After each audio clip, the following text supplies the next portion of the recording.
Welcome to the greatest thing that has ever or will ever be recorded. I worked over the course of many hours throughout this whole year to make this possible, to make this go out to all of you. I would like to thank my friend Kyle, the hardest worker of us all. May God rest his soul. I'm sure gonna miss that guy. We will start out in his memory with his favorite song. Dashing through the snow in a one-horse open sleigh. O'er the hills we go, laughing all the way. Bells on bobtails ring, making spirits bright. What fun it is to laugh and sing a sleighing song tonight. Oh, jingle bells, jingle all the way. Oh, what fun it is to ride in a one-horse open sleigh. Hey, jingle bells, jingle all the way. Oh, what fun it is to ride in a one-horse open sleigh. Day or two ago, I thought I'd take a ride, and soon as Fanny Bright was seated by my side. Horse was lean and lank, horse lot. To a drifting bank, and then we got upside. Oh, jingle bells, jingle all the way. Oh, what fun it is to ride in a one-horse open sleigh. Hey, jingle bells, jingle all the way. Oh, what fun it is to ride in a one-horse open sleigh. There to a go, free I must tell. And out on the snow, and on my back I fell, fighting by his horse open sleigh. Laughed as there I sprawling live and quickly drove away. The hell? Jingle bells, jingle all the way. Oh, what fun it is to ride in a one-horse open sleigh. Hey, jingle bells, jingle all the way. Oh, what fun it is to ride on a one-horse open sleigh. One-horse open sleigh. Oh, going right up through midday. Over bodies we go, laughing all the way. Sing the meeting, giving me a fright. Fun it is to silence yell at all my friends tonight. Oh, red is sus, vote him all the way. Oh, what fun it is to yell with all my friends and play. Hey, red is sus, vote him all the way. Oh, what fun it is to yell with all my friends and play. Day or two ago, when I take the man was seated by my side, voice and sang, since my lot. And Blanket, now you know the plot. Oh, red is sus, vote him all the way. Oh, what fun it is to yell with all my friends and play. Hey, red is sus, vote him all the way. Oh, what fun it is to yell with all my friends and play. To a go, free I must tell. Been out on the snow and on my bark. In my lucky day, this bear I sprawling live, I quickly ran away. Red is dust, red is dust, vote him all the way. Oh, what fun it is to yell with all my friends and play. Hey, red is sus, vote him all the way. Oh, what fun it is to yell with all my friends and play. And play Among Us. God. Dashing through the snow in a one horse open sleigh. Oh, hills we go, laughing all the way. Ha ha ha. Those on bobtails ring, making spirits bright. What fun it is to sing a sleighing song tonight. Oh, jingle all the way. Oh, what fun it is to ride in a one-horse open sleigh. Hey, jingle bells, jingle all the way. Oh, what fun it is to, on a one-horse open sleigh. To the snow, horse open sleigh, over the hills we go, laughing all the way. Bells on bobtails ring, making spirits bright. What fun it is to have to sing a sleighing song tonight. Oh, jingle all. Oh, jingle bells, jingle bells, jingle bells, jingle bells, jingle bells, jingle bells, jingle bells, jingle bells, jingle bells, jingle bells, jingle ringing bells, jingle bells. Jingle, jingle, jingle. Jingle, jingle bells. Jingle, jingle, jingle, jingle, jingle, jingle, jingle. Jingle, jingle, jingle, jingle, jingle, jingle, jingle. Jingle, jingle bells, bells, bells, bells, bells. Jingle bells, jingle bells, jingle, jingle, jingle. Jingle, jingle, jingle bells. Ah, jingle bells. Jingle, jingle, jingle bells. Jingle, jingle bells. Jingle, jingle bells. Jingle, jingling bells. Jingle. I'm so hungry. Ah, jingle bells. Jingle bells. Jingle bells. Jingle bells. Jingle bells. Jingle bells. Jingle bells. Jingle bells. Jingle bells. Jingle bells. Jingle bells. Jingle. Yep. Jingle bells and jingle bells. Yeah, that sucked. I don't- Horse open sleigh.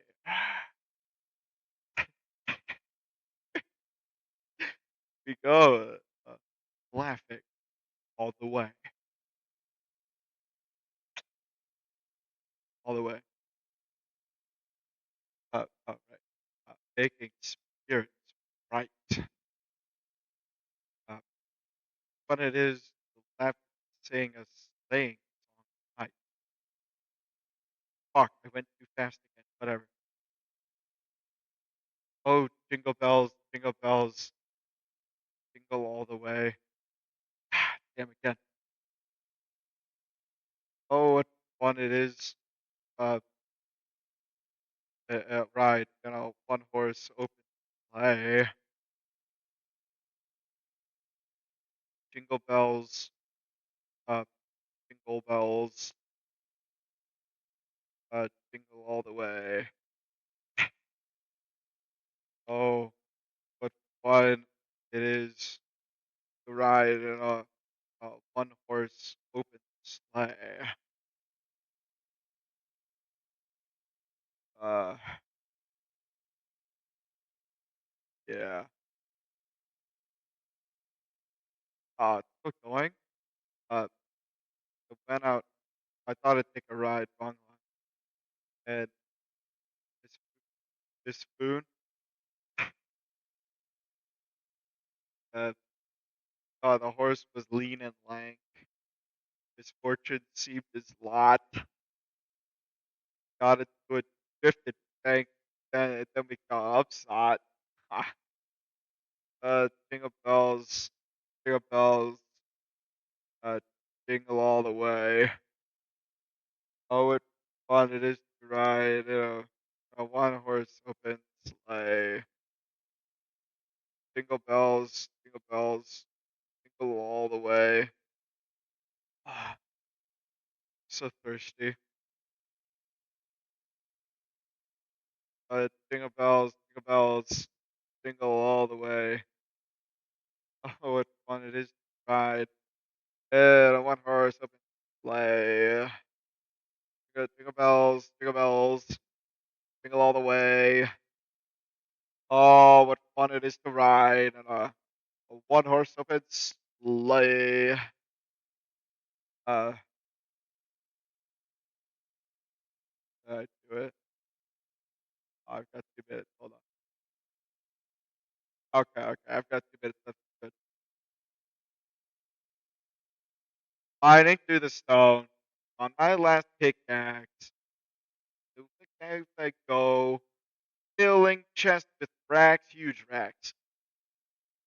Laugh. Let it silly fight. What fun it is to mine and craft it on tomorrow night. I don't know the words. Some trees, mine some stone. Give that wolf a bone. Oh, what fun it is to play with my Minecraft friends today. Hey, punch some trees, find some stone. Give that wolf a bone. Oh, what fun it is to play with my Minecraft friends today. Uh, 2 ago. Oh, my God. Dude, I'm dead by 5. Then the track fell apart. Uh, ah, thanks. Misfortune. A lot. Ah, Matthew rot. Punch some trees, find some stone, give that wolf a bone. Uh, oh my God. Minecraft friends. Uh, find, uh, find some stone, give that wolf a bone. Oh, what fun it is to play with my Minecraft friends today. Hey, 2 ago. Story I must tell.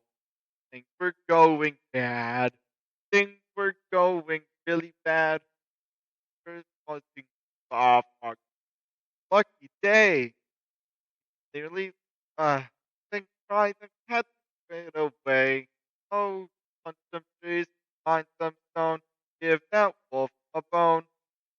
Oh, what fun it is to play with my Minecraft friends today.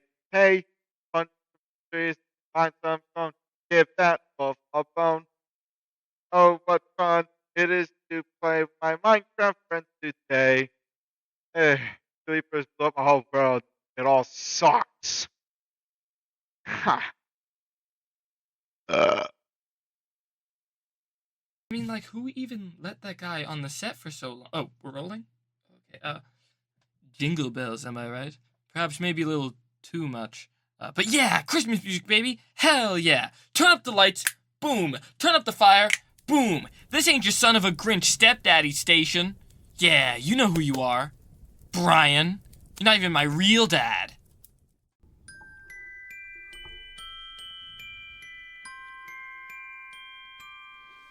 I don't want a lot for Christmas. There is just one thing I need. I don't care about the presents underneath the Christmas tree. Oh, I just want you for my own, more than you could ever know. Make my wish come true. All I want for Christmas is you. Yeah. I don't want a lot for Christmas. There is just one thing I need. Don't care about the presents underneath the Christmas tree. I don't need to hang my stocking. They're up on the fireplace. Santa Claus won't make me happy with a toy on Christmas Day. I just want you for my own, more than you could ever know. Make my wish come true. All I want for Christmas is you. You, baby. Oh, I won't ask for much this Christmas. I won't even wish for snow. I'm just gonna keep on waiting underneath the mistletoe. I will make a list and send it to the North Pole for St. Nick. I won't even stay awake to hear those magic reindeer click, 'cause I just want you here tonight, holding on to me so tight. What more can I do? Oh baby, all I want for Christmas is you. You, baby. Oh, all the lights are shining so brightly everywhere, and the sound of children's laughter fills the air, and everyone is singing. I hear those sleigh bells ringing. Santa, won't you bring me the one I really need? Won't you please bring my baby to me? Oh, I don't want a lot for Christmas. This is all I'm asking for. I just wanna see my baby standing right outside my door. I just want you for my own, more than you could ever know. Make my wish come true. Oh baby, all I want for Christmas is you, baby. All I want for Christmas is you, baby. All I want for Christmas is you, baby. All I want for Christmas is you.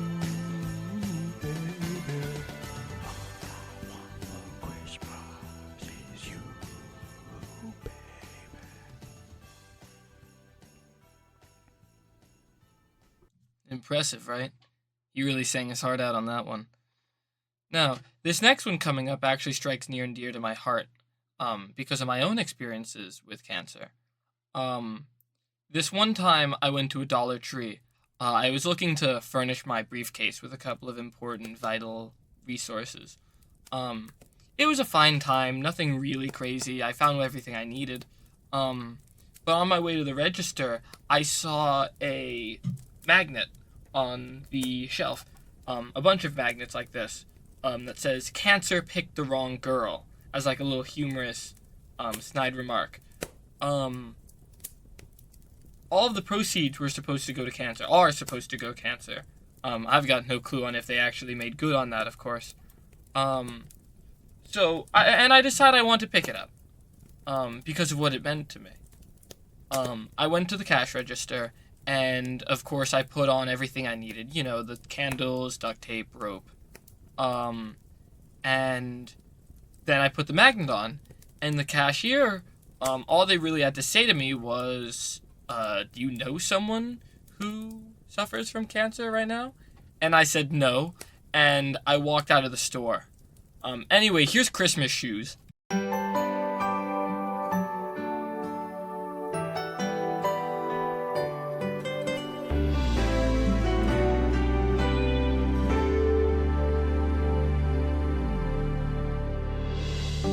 It was almost Christmas time.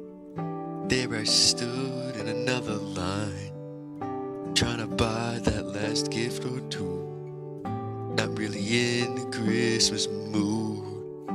Standing right in front of me was a little boy waiting anxiously, pacing around like little boys do. And in his hands he held a pair of shoes. And his clothes were worn and old. He was dirty from head to toe. And when it came this time to pay, I couldn't believe what I heard him say. "Sir, I wanna buy these shoes for my mama, please. It's Christmas Eve and these shoes are just her size. Could you hurry, sir? Daddy says there's not much time. You see, she's been sick for quite a while, and I know shoes will make her smile. I want her to look beautiful. If Mama meets Jesus tonight.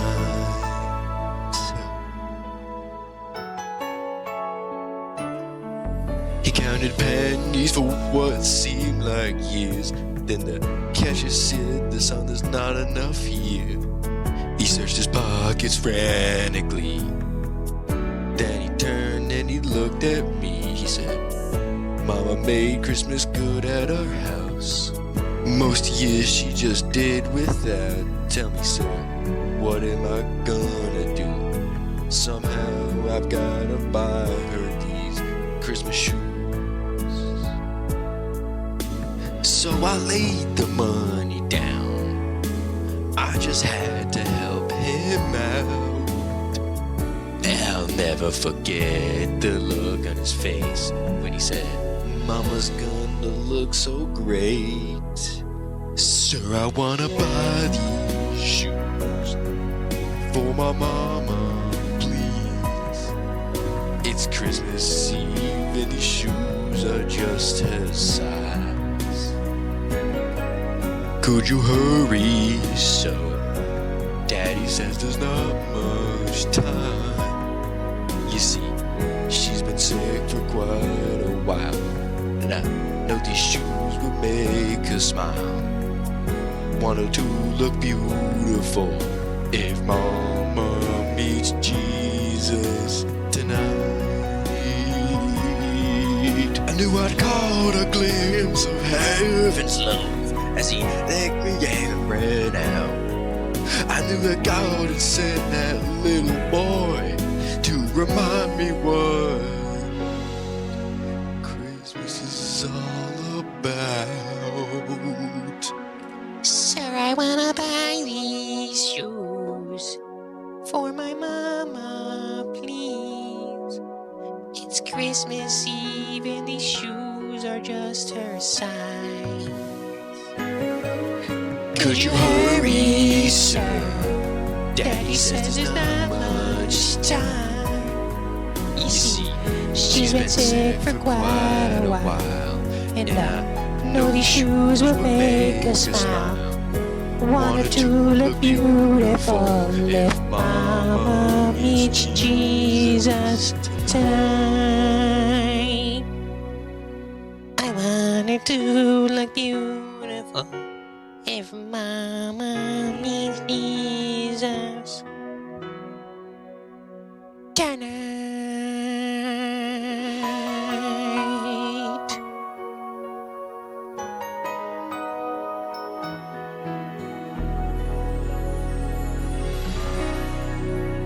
I hate black people. Truly fascinating work. This next one coming up is performed by a very dear friend of mine who's also quite good at the guitar. I know a couple of people, heard of a couple of people, who could be considered like a villain on the guitar, like that's how good they shred. While not necessarily calling him bad in this regard, I'd more so refer to him as like the opposite of that.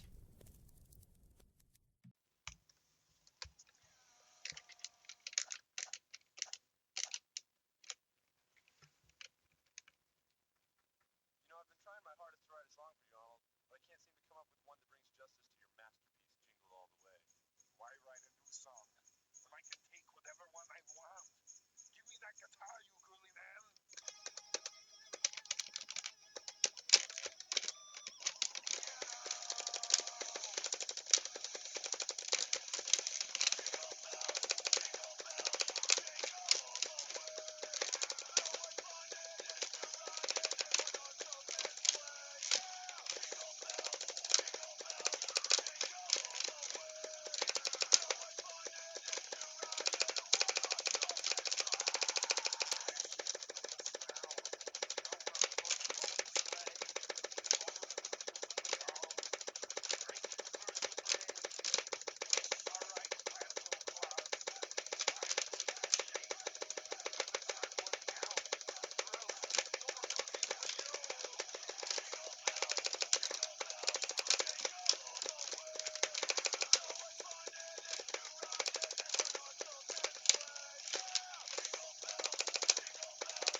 As conceived in 1632 by Portuguese printing press operator André Felipe, boxing was a gentleman's game in which two men would square off and regale each other with stories monotonous for days on end, until one of them fell to the ground from boredom or exhaustion.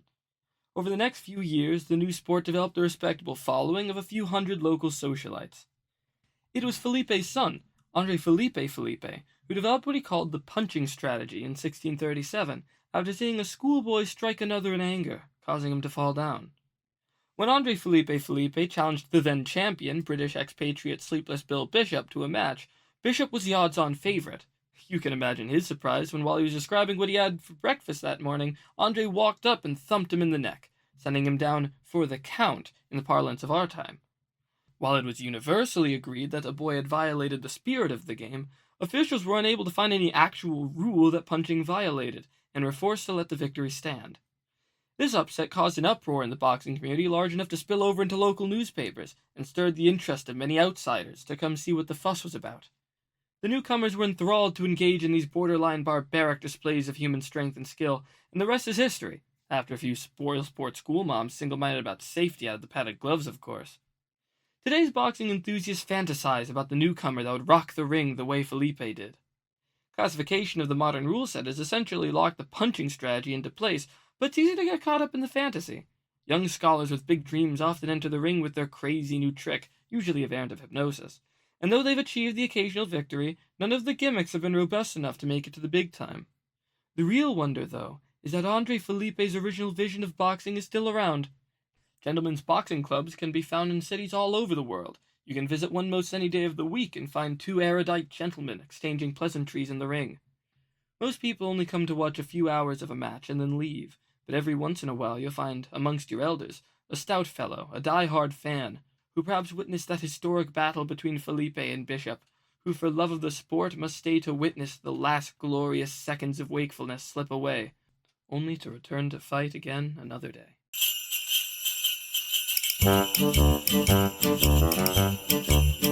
Hey, chickadee chick. It's Dominic the donkey. Chickadee chick. The Italian Christmas donkey. La la la la la la la la la la.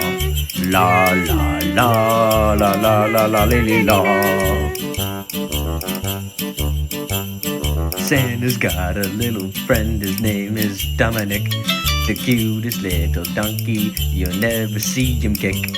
When Santa visits his paisans with Dominic he'll be, because the reindeer cannot climb the hills of Italy.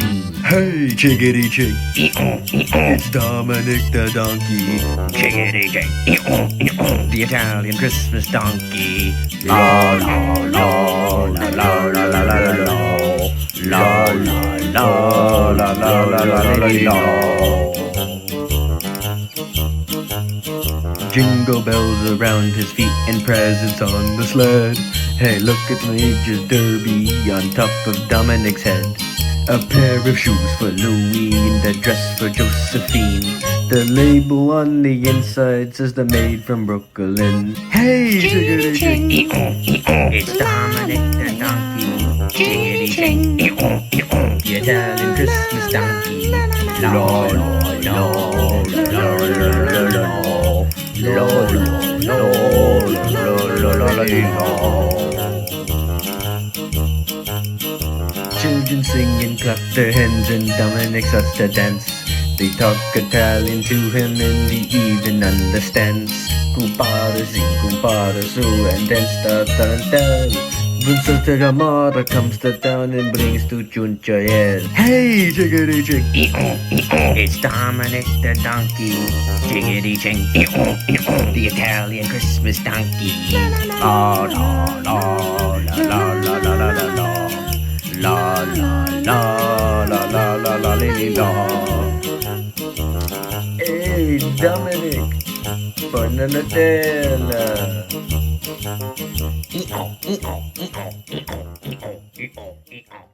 Arulu billahi minash shaitanir rajim. Bismillahir rahmanir rahim. Alhamdulillahi rabbil alamin. Ar-Rahmanir Rahim. Maliki yawmiddin. Iyaka nabudu wa iyaka nasta'in. اهدنا الصراط المستقيم صراط الذين أنعمت عليهم غير المغضوب عليهم ولا الضالين.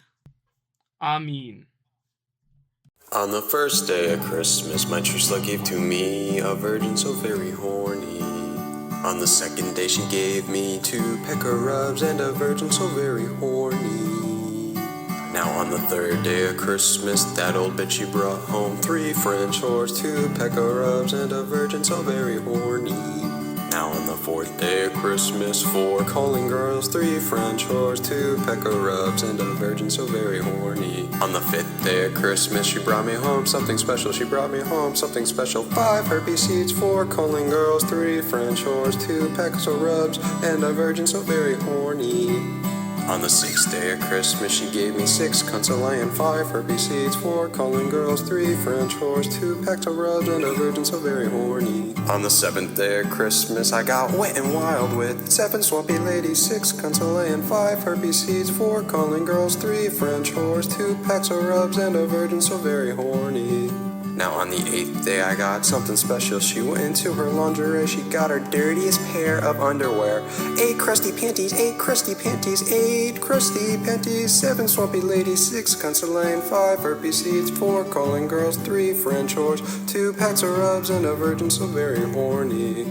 On the 9th day of Christmas, my true slut gave to me 8 of her friends, including herself. 9 chicks a fucking, 8 crusty panties, 7 swampy ladies, 6 cunts a laying, 5 herpes seeds, 4 calling girls, 3 French whores, 2 packs of rubs, and a virgin so very horny. On the 10th day of Christmas, it was a good day for head. I bet you even good old Saint Nick stayed in bed. She gave me 10 sluts a sucking, 9 chicks a fucking, 8 crusty panties, 7 swampy ladies, 6 cunts a laying, and 5 fucking herpes seeds, 4 calling girls, 3 French whores, 2 pecker rubs, and a virgin so very horny.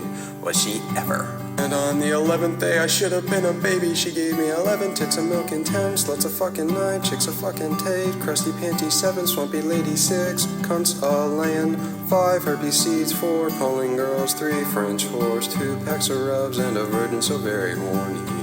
Alright, so this is the day we've been waiting for. She gave me on the 12th day a lot of licks, not a lot of crack, a lot of licks, a lot of dick sucking, a lot of prick fucking. She gave me 12 lips of licking, 11 tits of milk, and 10 sluts of fucking, 9 chicks of fucking, 8 crusty panties, 7 swampy ladies, 6 cunts a laying, 5 herpes seeds, 4 calling girls, 3 French whores, 2 packs of rubs, and a virgin so very horny.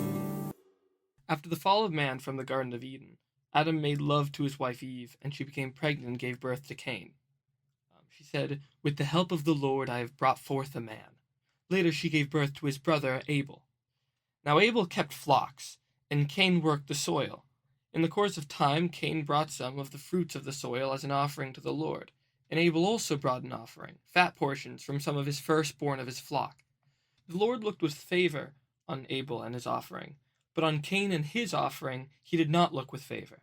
So Cain was very angry, and his face was downcast. Then the Lord said to Cain, "Why are you angry? Why is your face downcast? If you do what is right, will you not be accepted? But if you do not do what is right, sin is crouching at your door. It desires to have you, but you must rule over it." Now Cain said to his brother Abel, "Let's go out to the field." And while they were in the field, Cain attacked his brother Abel and killed him. Then the Lord said to Cain, "Where is your brother Abel, the keeper of the flock?" He said, "I don't know. Am I my brother's keeper?" The Lord said, "What have you done? Listen, your brother's blood cries out to me from the ground. Now you are under a curse and driven from the ground, which opened its mouth to receive your brother's blood from your hand. When you work the ground, it will no longer yield its crops for you. You will be a restless wanderer on the earth." Cain said to the Lord, "My punishment is more than I can bear. Today you are driving me from the land, and I will be hidden from your presence. I will be a restless wanderer on the earth, and whoever finds me will kill me." But the Lord said to him, "Not so. Anyone who kills Cain will suffer vengeance 7 times over." Then the Lord put a mark on Cain so that no one who found him would kill him. So Cain went out from the Lord's presence and lived in the land of Nod, east of Eden. Ultimately, Cain started a family, and that family started a small civilization of itself in the land of Nod. On a more humorous note, there was this old, outdated even, Mormon belief that the story of Cain is also the origin of Bigfoot, um, as that restless wanderer doomed to travel across the world forever.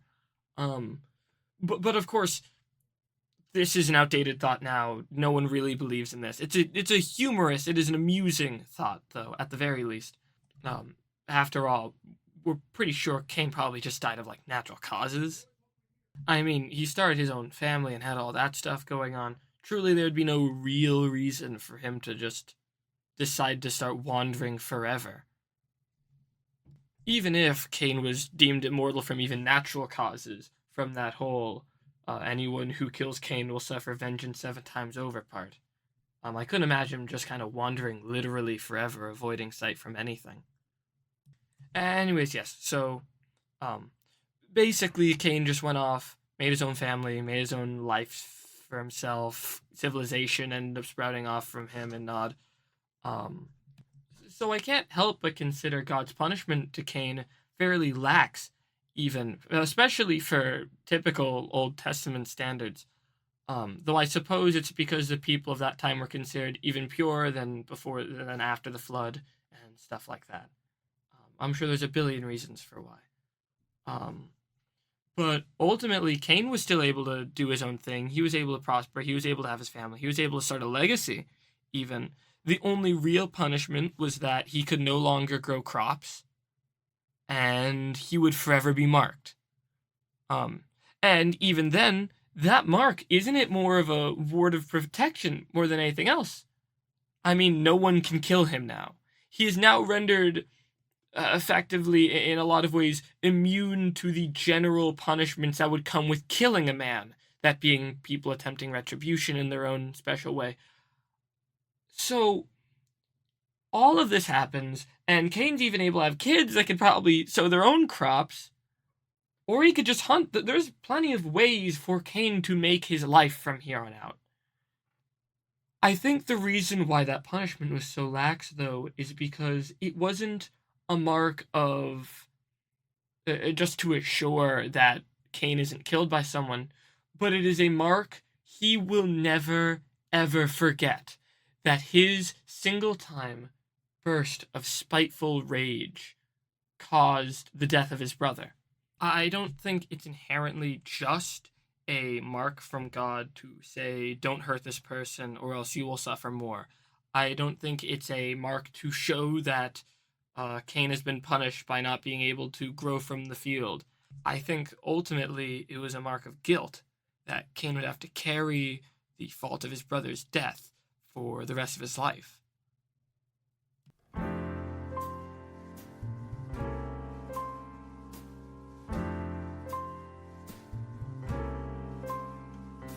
Christmas time is here, happiness and cheer, fun for all the children call their favorite time of year.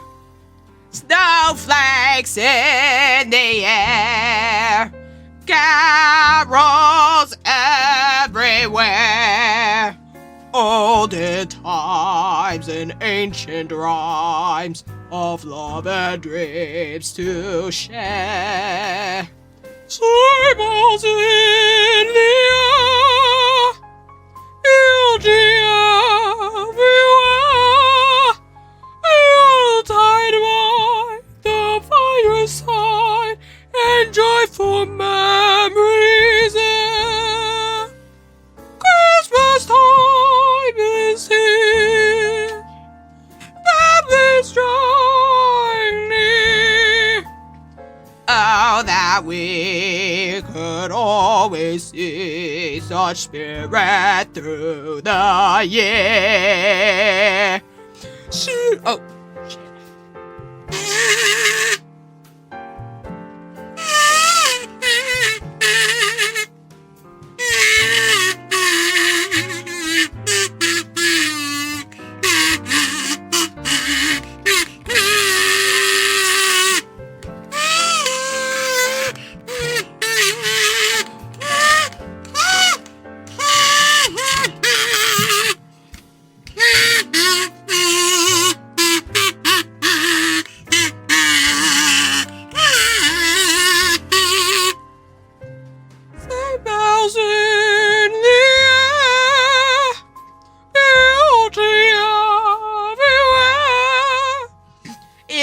Yuletide by the fireside, and joyful memories there.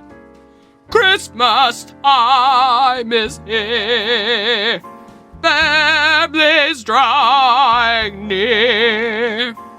Oh, that we could see, we always see such spirit through the year. I'm sure I don't even have to tell you just how awe-inspiring that performance was. Now, some of you may think that was maybe a little too bombastic. I like my Christmas songs a little more on the mellow, smoother side. For that one, we've got Silent Night. And trust me, it is quite authentic.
You came, you said to me as follows: I will give Gimilsin fine quality copper ingots.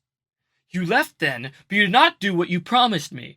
You put ingots which were not good before my messenger and said, if you want to take them, take them. If you do not want to take them, go away. What do you take me for that you treat somebody like me with such contempt? I have sent as messengers gentlemen like ourselves to collect the bag with my money, but you have treated me with contempt by sending them back to me empty-handed several times, and that through enemy territory. Is there anyone among the merchants who trade with Thalmoon who has treated me in this way?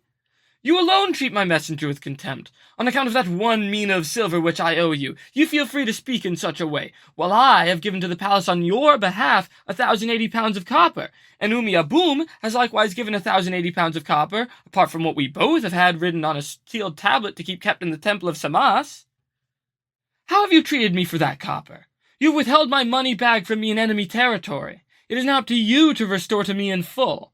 Take cognizance that I will not accept here any copper from you that is not of fine quality. I shall select and take the ingots individually in my own yard, and I shall exercise against you my right of rejection, because you have treated me with contempt. Another Christmas, Merry man. Christmas. Merry Christmas. What up? Yeah. Hey, what's up? Merry What? Christmas. All right, man. Yeah, I'll come It's in. okay, crazy. All right, yeah, all right, man. Yeah. Welcome to the What's South, going on, man. man? Merry Christmas. It's another year, man. Yeah. Yeah. You know what I'm saying? No. All right. Everyone got right there music? Oh, yeah, you know what I'm saying. All right, pass it around. Yeah, man. Pass it around. All right. All right. Y'all ready? 1, 2, 4. Lick my balls with lots of saliva. Fa la la la la la la la. 'Tis the season to suck a drunk driver. Fa la la la la la la la. Out of style with gangster apparel. Fa la la la la la la la. Stroll through the hood with a loaded double barrel. Fa la la la la la la la. Blazing blunts and a beat up Taurus. Fa la la la la la la la. Baby gangsters selling dope for us. La la la la la la la. Digital scales to weigh and measure. La la la la la la la la. Over the system brings me pleasure. La la la la la la la la. High as hell with dark sunglasses. La la la la la la la. Flunking all my stupid ass classes. La la la la la la la. Me and my homies kick it together. La la la la la la la la. Drunk and high in real cold weather. La la la la la la la la. The Woodland Alliance starts with 10 warriors, 3 bases, and 10 sympathy tokens. Your sympathy tokens will be your crafting piece, which is a large amount, and they're very easy to place around. So you'll be able to craft so much. But you only have 10 warriors, and with the officer mechanic, you're likely going to have even less. So you're going to be the spitting image of the insurgent faction in Root. I mean, really, you are the only insurgent faction in the base game.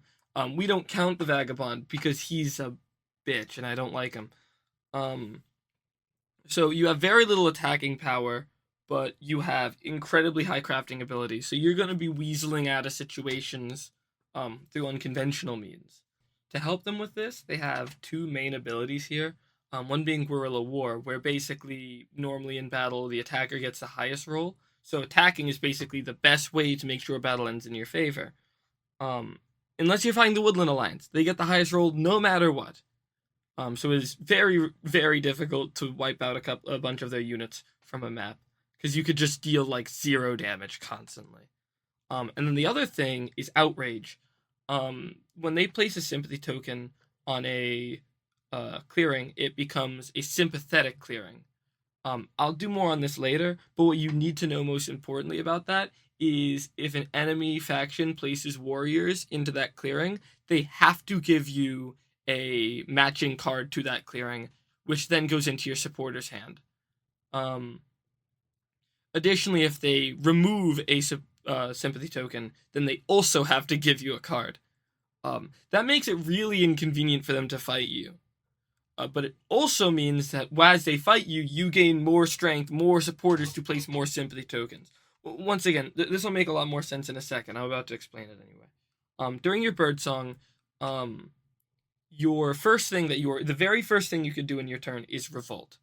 If you spend 2 supporters matching a clearing with a sympathy token, a sympathetic clearing, you get to remove every single enemy piece there, and then place a matching base and warriors there equal to the total amount of matching sympathetic clearings you have. And then you just place a warrior in your officer's box. We'll get into all this stuff later. The second thing you can do in your turn is spreading sympathy to actually make the sympathetic clearings you need to make bases. This has to go second, so you can't just start off a turn with placing a sympathy token there and then making a base. It has to be in that order, so you have to start a turn and make the base, or you place a sympathy token and wait for your next turn. Basically, everyone has to give you the chance to actually do it. But first, of course, you have to spread sympathy. You could do this any amount of times during your turn during Birdsong by spending a number of supporters listed on the sympathy track, matching supporters, of course, to place a sympathy token adjacent to any sympathetic clearing if possible. You cannot place a disconnected sympathy token unless you have no other sympathy tokens on the board. In addition, each clearing can only have one sympathy token, and martial law is a thing in this game that makes it to where if a singular faction has at least 3 warriors in that clearing, you have to spend another matching supporter. So people can slow you down by placing a bunch of warriors all over the place. Now, during your daylight phase, you're able to craft using your sympathy tokens, which is going to be happening a lot, especially mid to late game. Mobilizing. It's how you get supporters. You get them through the outrage when someone goes into a sympathetic clearing at all. But you can also just add a card from your hand to your supporter stack. Every single Birdsong and Daylight action you could do as many times as you want, by the way. It is entirely just as long as you have the stuff to do it. And then finally for Daylight you have Train, which allows you to spend a card from your hand matching a built base to place a warrior in the officer's box. More on the officer's box later. But really, in order to do anything from like Train to like all of your evening military operations, which we'll also get into, you need bases. So a lot of your early game will just be setting up sympathetic clearings in the hopes that someone will allow you to set up a base. Of course, you don't want to be too callous with this. While you do get an extra card per drawing phase, per base you have down, if a base is removed from the map, you have to get rid of every single matching supporter you have, including your birds, and remove half of your officers rounded up. In addition, if no bases are on the map, you have to discard your supporters down to 5, just like with your regular hand. Now, what exactly are officers? You get them when you make a base. You can make them if you train. You lose them if a base is lost. But the officers themselves, those are warriors. And they are used to tell you how many military operations you have. You can do them up to the amount of officers you have. Your options are moving, battling, the typical stuff, recruiting to place a warrior at the base, but also organizing, which basically means that you can remove a warrior from a clearing, but instead replace it with a sympathy token. Which is really useful, because it allows you to not only completely bypass martial law downsides, but even bypass like the extra supporter costs that you get for placing like a bunch of sympathy tokens literally everywhere. Which allows you to stack up a bunch of points during that later phase, if you're smart with it. Of course, don't be too tempted to make 1 billion officers. Really, you don't want more than 4 unless you really know what you're doing, because keep in mind, you only have 10 warriors. In order to get that extra turn, you are in turn removing an extra warrior that you could use on the battlefield, on the map, to organize, to fight, to defend your bases. And then finally, of course, the draw phase, you draw 1 card, plus 1 per base you have down, and then you discard down to 5. That's basically it for the Woodland Alliance. It's not really that complicated, but they have a lot of nonsense all over their board. Like a bunch of small mini rules in each section, so a lot of people kind of completely overlook small mechanics that really either nerfs them or makes them more powerful. It takes a little bit of real thought to even figure out how these guys are supposed to be good, but they are good. They're incredibly good. Their traits themselves aren't actually very powerful, and if you play Woodland Alliance, you will quickly find yourself kind of stumped for the majority of the game, because everyone knows you're a threat. And you are very easy to dispatch of early game. You have very little sympathy tokens. They could kind of just, anytime you start a sympathetic clearing, unless they really have to go out of their way for it, they're probably just gonna kick you in the nuts so that you can't get yourself on your feet. But once you do, you can start becoming this point powerhouse. Not even just on the crafting end. I recall someone saying at some point, referring to like the range of like 16 to 30 victory points. Anywhere in that point is what they call the danger zone. Because the Woodland Alliance is so capable of gaining points that they could effectively, if you're like late game, the Woodland Alliance can totally just gain all of that in 1 turn. They go 16 to victory in 1 turn, as long as they're set up enough.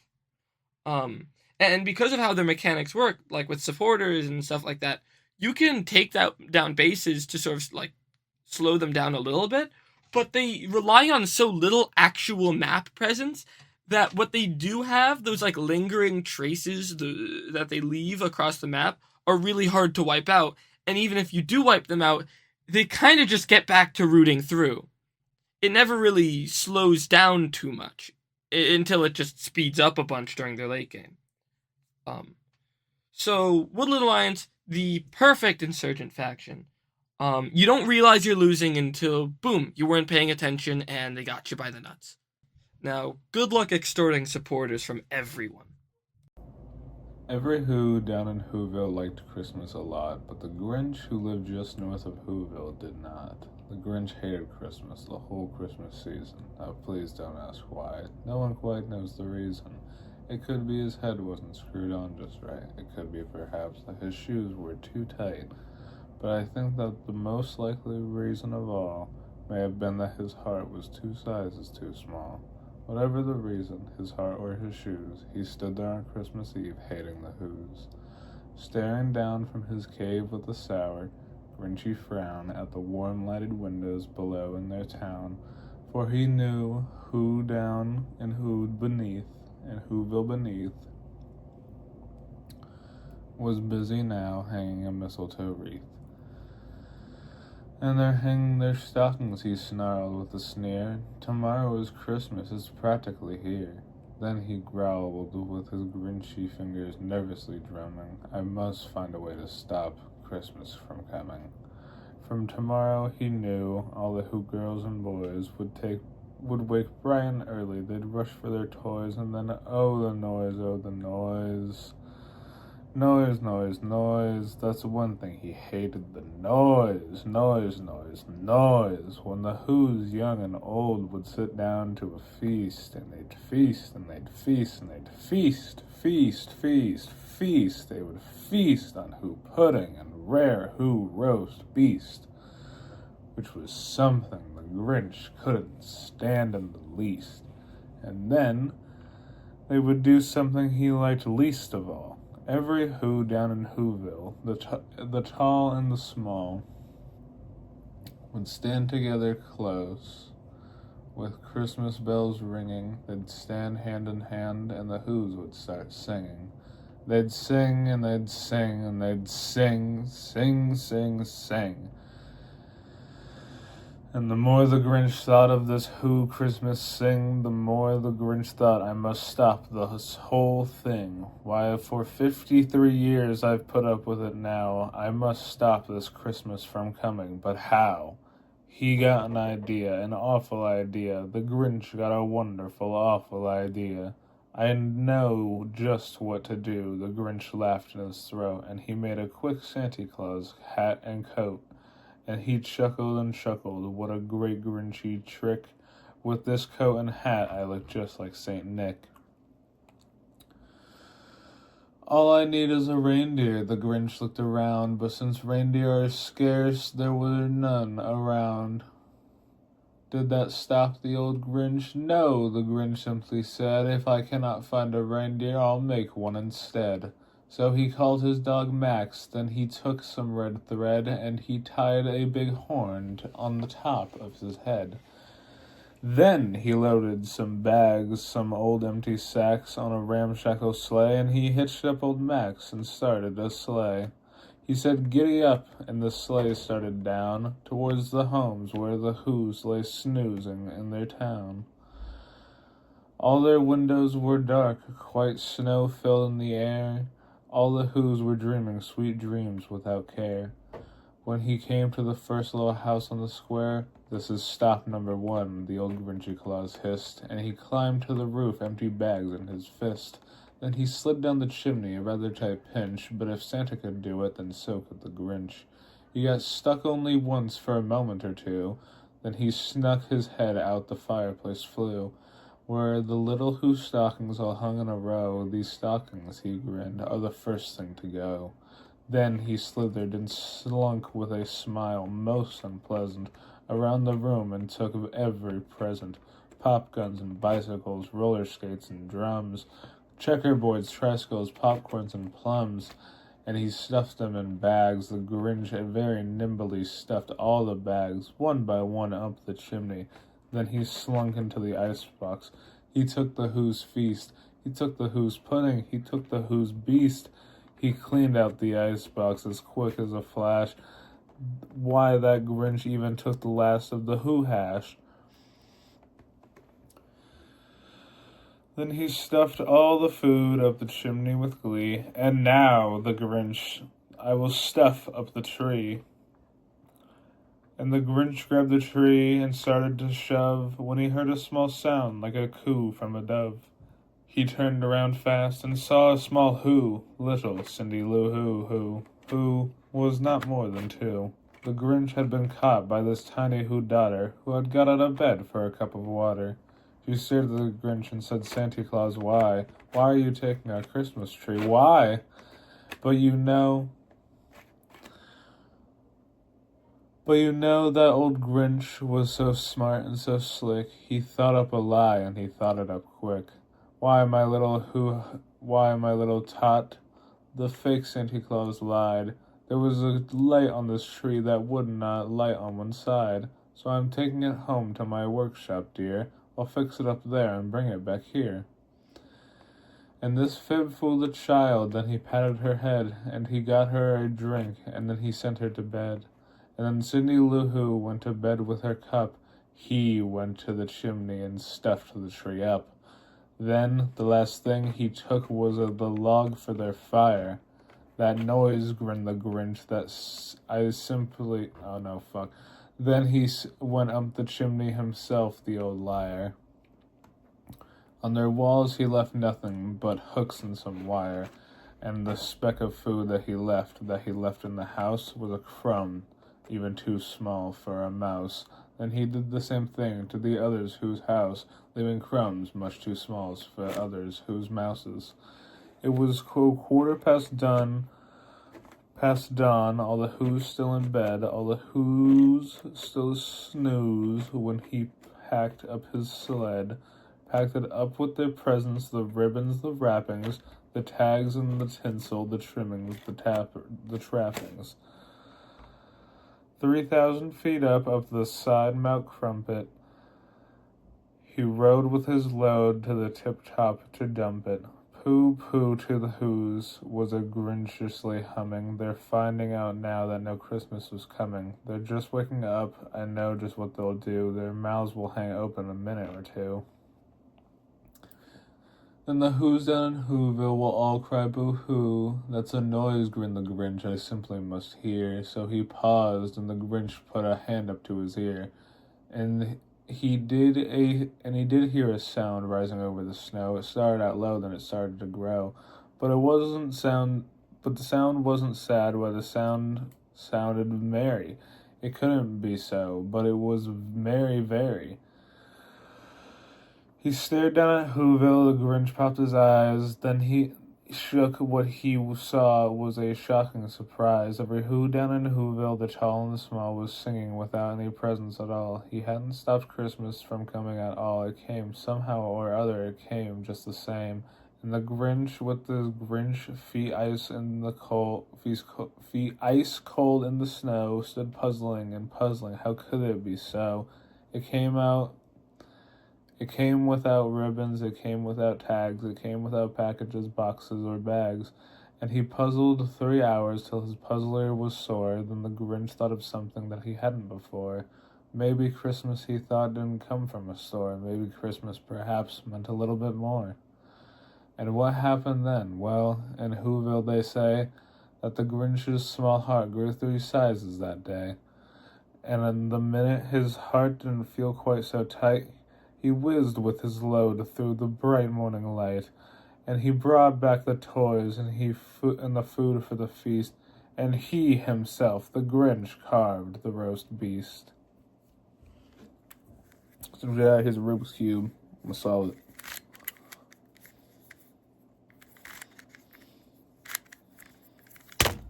Fuck.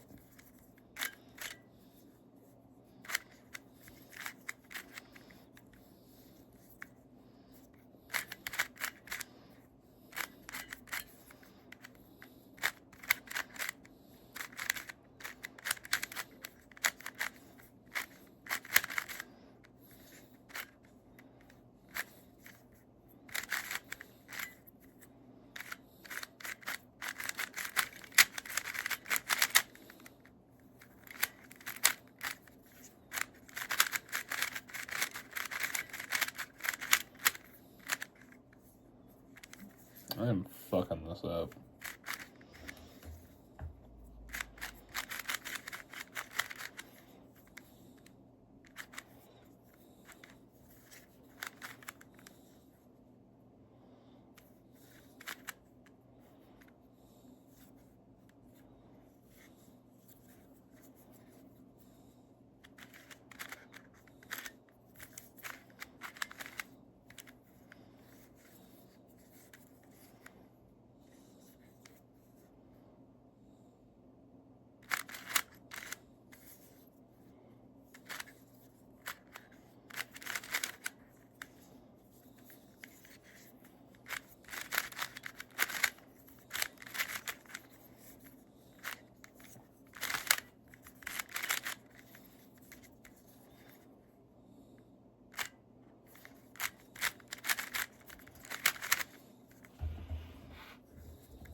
Merry Christmas. Oh yeah, that hit the spot. You know my buddy Kyle always had a way with words. Coming up next, for those who are getting a little tired of words, White Noise Christmas, performed by...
I'm actually quite fond of that last one. I think they did a really good job. Now, let's see what we've got next on the list. That can't be right. Hey, didn't we do this one like 13 times already? What? Alright, fine, whatever. Who's doing it? got to be shitting me.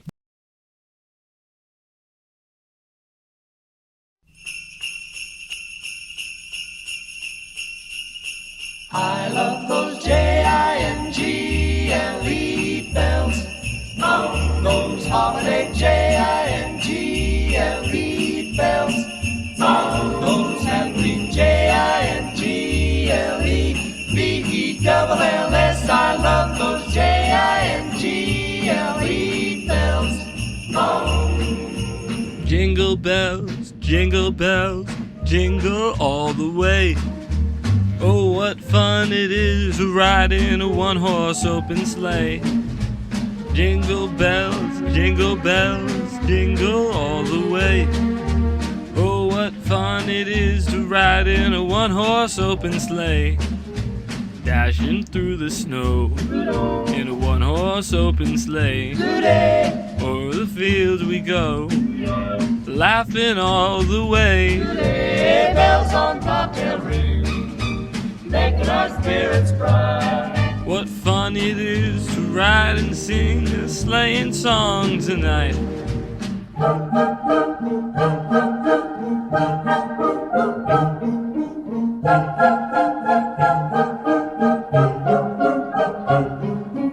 Jingle bells, jingle bells, jingle all the way. Oh, what fun it is to ride in a one-horse open sleigh. I love those Jingle bells. Oh, those holiday Jingle bells. Oh, those happy Jingle-bells. I love those jingle bells all the way. all the way. Into the north window of my chamber glows the pole star with uncanny light. All through the long, hellish hours of blackness it shines there. In the autumn of the year, when the winds from the north curse and whine, and the red-leaved trees of the swamp mutter things to one another in the small hours of the morning under the horned waning moon, I sit by the casement and watch that star. Down from the heights reels the glittering Cassiopeia as the hours wear on, while Charles Wayne lumbers up from behind the vapor-soaked swamp trees that sway in the night wind. Just before dawn, Arcturus winks redly from above the cemetery on the low hillock, and Coma Berenice's shimmers weirdly afar off in the mysterious east. But still, the pole star leers down from the same place in the black vault, winking hideously, like an insane watching eye, which strives to convey some strange message, yet recalls nothing save that it once had a message to convey. Sometimes, when it is cloudy, I can sleep. Well do I remember the night of the great aurora, when over the swamp played the shocking coruscations of the Damon light. After the beams came clouds, and then I slept. And it was under a horned waning moon that I saw the city for the first time. Still and somnolent did it lie, on a strange plateau in a hollow betwixt strange peaks. Of ghastly marble were its walls and its towers, its columns, domes, and pavements. In the marble streets were marble pillars, the upper parts of which were carven into the images of grave bearded men. The air was warm and stirred not, and overhead, scarce 10 degrees from the zenith, glowed that watching pole star. Long did I gaze on that city, but the day came not. When the red Aldebaran, which blinked low in the sky but never set, had crawled a quarter of the way around the horizon, I saw light and motion in the houses and the streets. Forms strangely robed but at once noble and familiar walked abroad, and under the horned waning moon men talked wisdom in a tongue which I understood, though it was unlike any language I had ever known. And when the red Aldebaran had crawled more than halfway around the horizon, there were again starkness and silence. When I awaked, I was not as I had been. Upon my memory was graven the vision of the city, and within my soul had arisen another and vaguer recollection, of whose nature I was not then certain. Thereafter, on the cloudy nights when I could sleep, I saw the city often, sometimes under that horned waning moon, and sometimes under the hot yellow rays of a sun which did not set, but which wheeled low around the horizon, and on the clear nights that pole star leered as never before. Gradually I came to wonder what might be my place in that city, on the strange plateau betwixt strange peaks.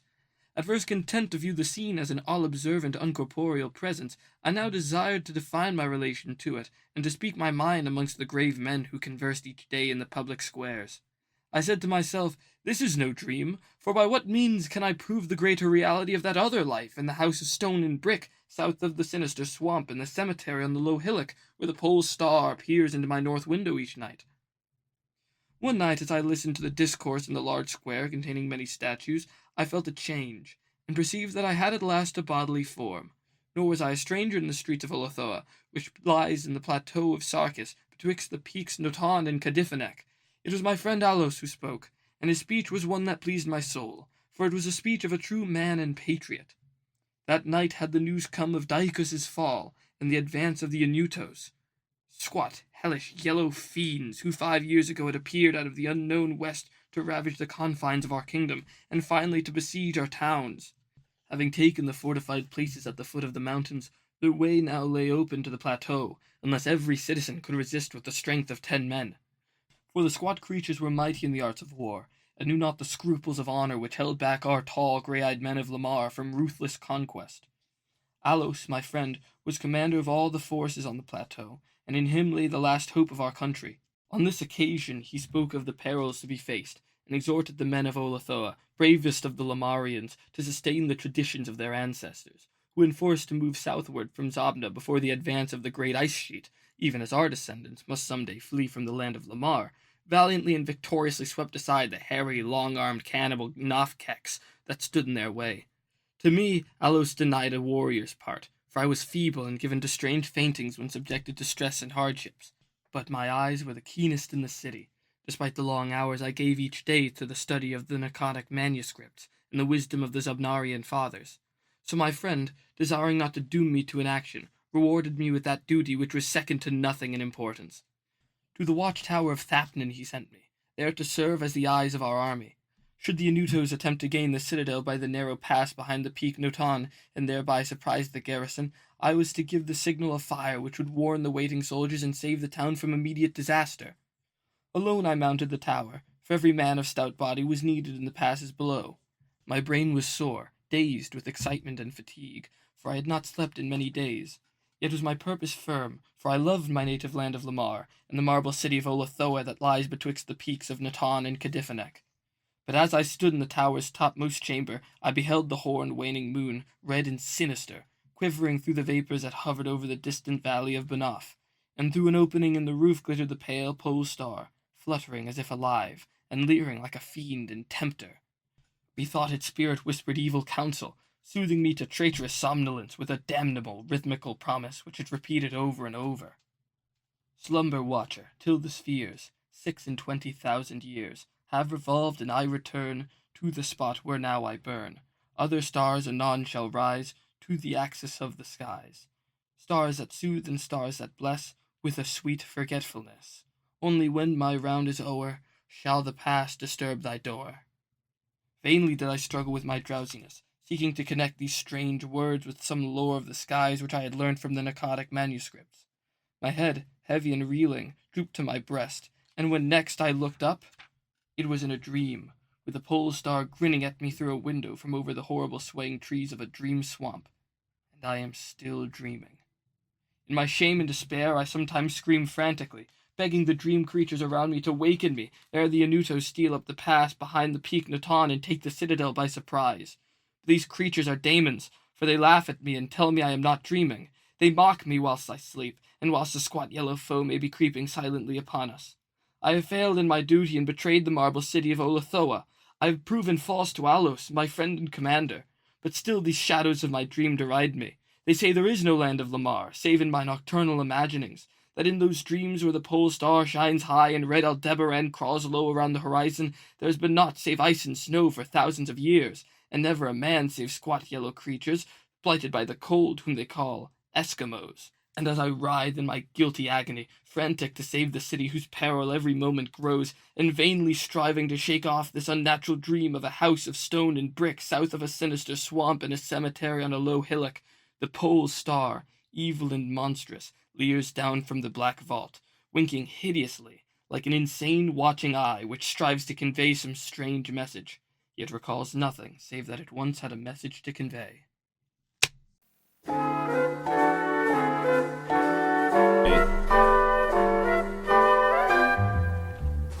I really can't stay. Baby, it's cold outside. I've got to go But away. baby, it's cold outside. This evening has And been hoping that you so drop very in. nice. I'll hold your hands, they're just like ice. My mother will start to worry. Beautiful, what's your My hurry? father will be pacing the floor. Listen to the fireplace So roar. really I'd better Beautiful, scurry. please don't But hurry. maybe just a half a drink more. What's another time will I pour? The neighbors might think, Baby, it's bad out there. say, what's in this No drink? crabs to be had out there. I wish I knew I'll how starlight to now. break this I'll spell. take your hat, your hair looks swell. I ought to say no, no, Mind no, if I sir. move At in least closer? I'm gonna say that I What's the try. sense of hurting my pride? I really can't Baby, stay. you're cold But baby, it's Baby, cold cold outside.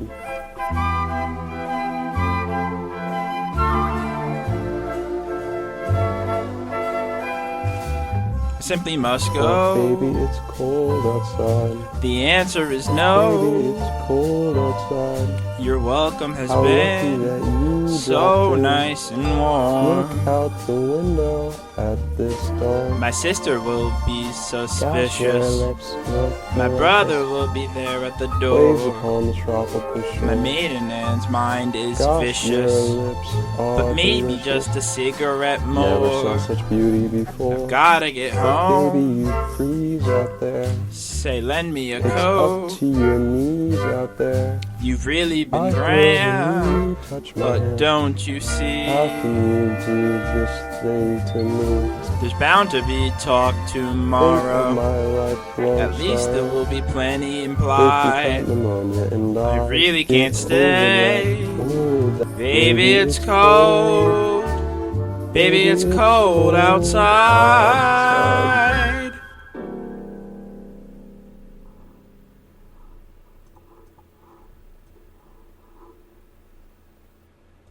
When you came, you said to me as follows: I will give Springle fine quality Christmas presents. You left then, but you did not do what you promised me. You put toys which were not good before my messenger and said, if you want to take them, take them. If you do not want to take them, go away. What do you take me for, that you treat somebody like me with such contempt? I've sent as messengers elves like ourselves to collect the bag with the children's presents. But you have treated me with contempt by sending them back to me empty-handed several times, and that through Grinch territory? Is there anyone among the North Pole who work with Santa who has treated me this way? You alone treat my messenger Springle with contempt. On account of that one wooden train which I owe you, you feel free to speak in such a way, while I have given to Mrs. Claus on your behalf 1,080 chocolate chip cookies, and Tinsel has likewise given 1,080 candy canes, apart from what we both have had written on a sealed list to be kept in Santa's sleigh. How have you treated me for those cookies? You have withheld Santa's toys from him in enemy territory. It is now up to you to restore to me in full.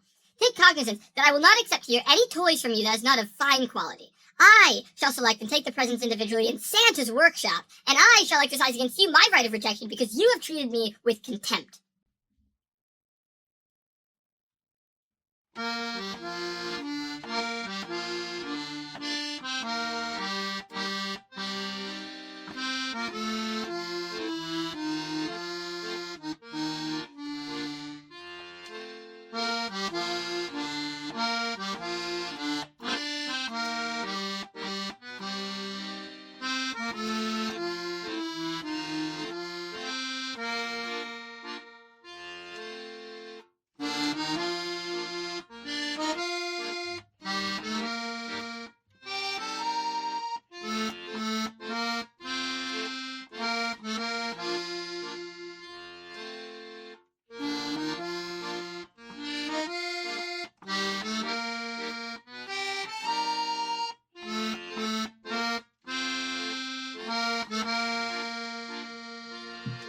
City sidewalks, busy sidewalks, dressed in holiday style.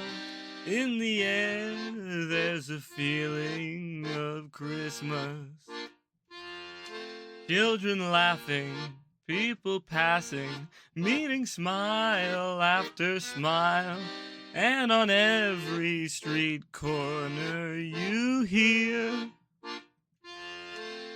silver bells, silver bells. It's Christmas time in the city. Ring-a-ling, hear them ring. Soon it'll be Christmas Day.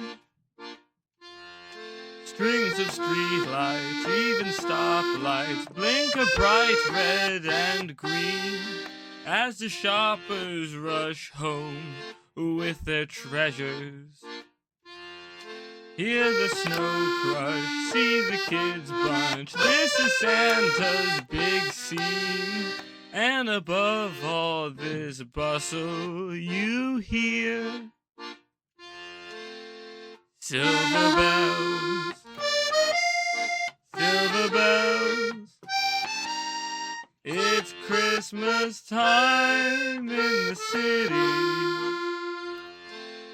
Ring-a-ling, hear them ring.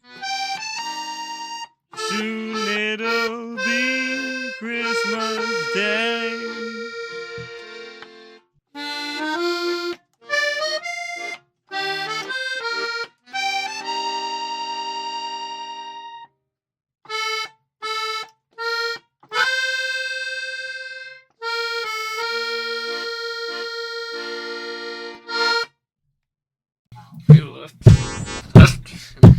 God, oh please, oh God, oh please, please, oh God, oh please, please, please, God, oh please, come on, please, please, I beg you, God, please, come on, please, God, please, please, please, God, please, God, please, I just wanna go home, please, God, Ba-boom, ba-boom, ba-boom, ba-boom, ba-boom, ba-boom, ba-boom, ba-boom, ba-boom. Santa baby, just slip a sable under the tree for me. Been an awful good girl, Santa baby, so hurry down the chimney tonight.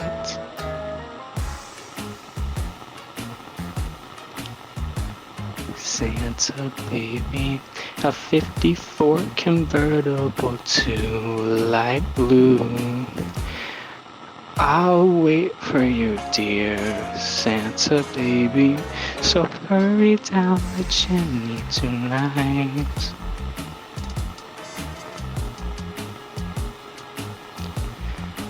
Think of all the fun I've missed. All the fellas that I haven't kissed. Next year I could be just as good if you check off my Christmas list. Santa baby, I want a yacht and a lot. Been an angel all year, Santa baby, so hurry down the chimney tonight.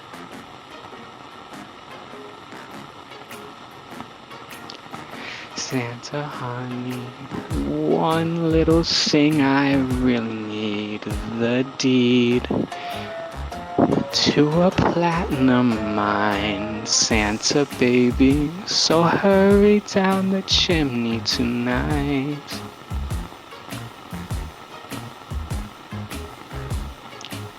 Santa cutie, fill my stocking with a duplex and checks. Sign your X on the line, Santa cutie, and hurry down the chimney tonight.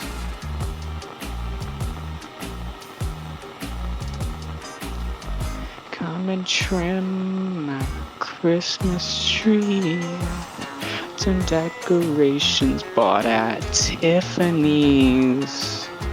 I really do believe in you.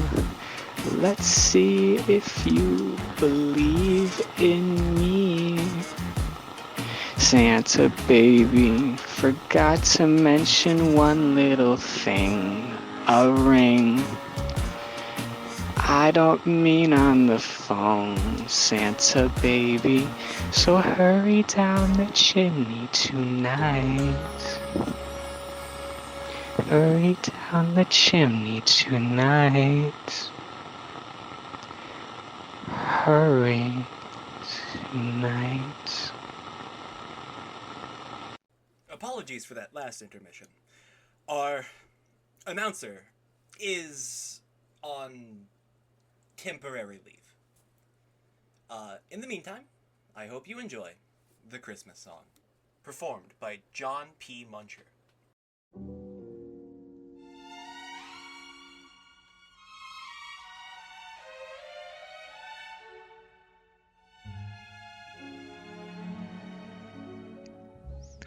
Chestnuts roasting on an open fire.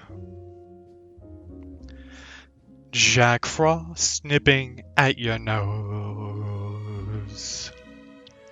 Yuletide carols being sung by a choir. And folks dressed up like Eskimos. Everybody knows. Everyone knows. A turkey and some mistletoe. Help to make the season bright. Oh, tiny tots with their eyes all aglow find it hard to sleep tonight. They know that Santa's on his way. He's bringing presents. He's loaded lots of toys and goodies on his sleigh. And every mother's child, is gonna spy to see if reindeer really know how to fly. And so I'm offering this simple phrase to kids from 1 to 92. Although it's been said many times in many ways, Merry Christmas. Merry Christmas to you. To you.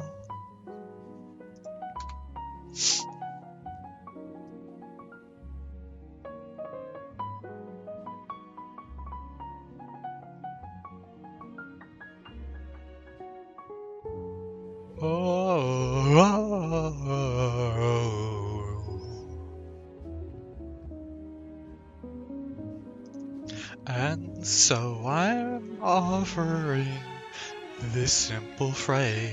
I offer you this phrase. Kids from 1 to 92. To every child at heart, although it's been said many times, in many ways, Merry Christmas. Merry Christmas to you.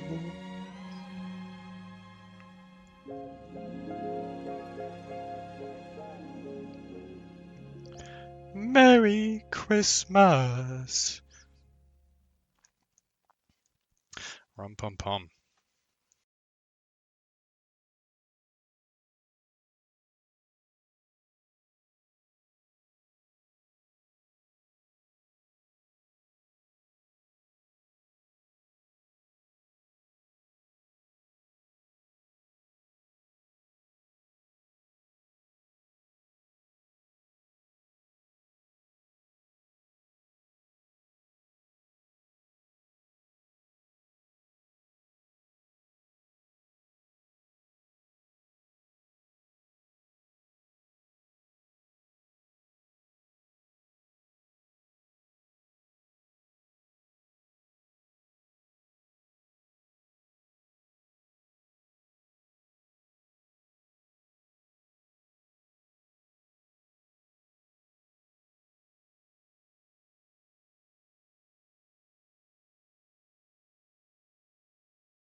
Ay. Fonzie. Diwa. Oh, oh no. Oh no. Oh. Hey, yeah. Go. Sí, sabes que ya por un rato mirando estoy. Tengo que bailar contigo hoy. Diwa. Vi que tu mirada ya estaba clamándome. Muéstrame camino que yo voy. Oh, tú siempre llamas y soy un metal. Me voy a ganar medio el plan. Solo comprendes lo que se les puso. Oh yeah, ya me está cansando es normal. Todos mis cientos de más. Esto es que no me tiene ningún perdón. Despacito, quiero despacito. Deja que te digo cosas al oído, para que tú beses no estás conmigo. Despacito, quiero desnudarte despacito. Firma el pasado del bonito. Hijo fatal como tú no puedes conmigo. Sube, sube, sube, sube, sube. Quiero ver bailar tu pelo, quiero ver eso mismo. Quieres en mi boca. Tú les la cara favorito, favorito, baby. Déjame pasar, tú solo eres el peligro. Hasta ver por favor, y cohibas de bolito. Si te puedo estar sondándolo, yo sé que estás pasando. Te puedo intentándolo, me estás dándolo. Sabe que tu corazón conmigo te salvamba. Sabes que gasto pasar que se busca de esta tamba. Bebu porque la boca te va a ver loco de sangre. Quiero ver que se acabe. Yo te canto prisa, no quiero no te vaya. Empezaba lento, despacito, pasito, suave, suavecito. Nada más tocando poquito, poquito. Cuando tú me besas con esa red, feel que quiso misa con la cosa. Pasito, pasito, suave, suavecito. Nada más tocando poquito, poquito. Y esa camisa, una princesa, pero un modelo ahorita la tuviese. Oye, despacito. Quiero meter mano con el despacito. Deja que lo que te quedo solito, para que tocarse no seas amigo. Despacito. Quiero desonarte perder despacito. Frame la salud de la bonito. Ejercicio de su cuando no escrito. Sube, sube, sube, sube, sube. Quiero bailar tu pelo, quiero ser mismo. ¿Quieres eres mi boca? Tú eres la caras favorito. Favorito, favorito, baby. Déjame pasar, tú solo eres el peligro. Hasta ver por favor, gritos. Y cohibas de bolito. Despacito. Vamos a hacerle una playa en Puerto Rico. Hasta que la usa la que hay perdido. Puedo que me se lo cosa contigo. Vaya yo. Pasito, pasito, suave, suavecito. Nada más tocando poquito, poquito. Mi boca. Tú eres la caras favorito. Favorito, favorito, baby. Pasito, pasito, suave, suavecito. Nada más tocando poquito, poquito. Hasta provocar tus gritos. Fonzie. Y corres del pueblito. Despacito.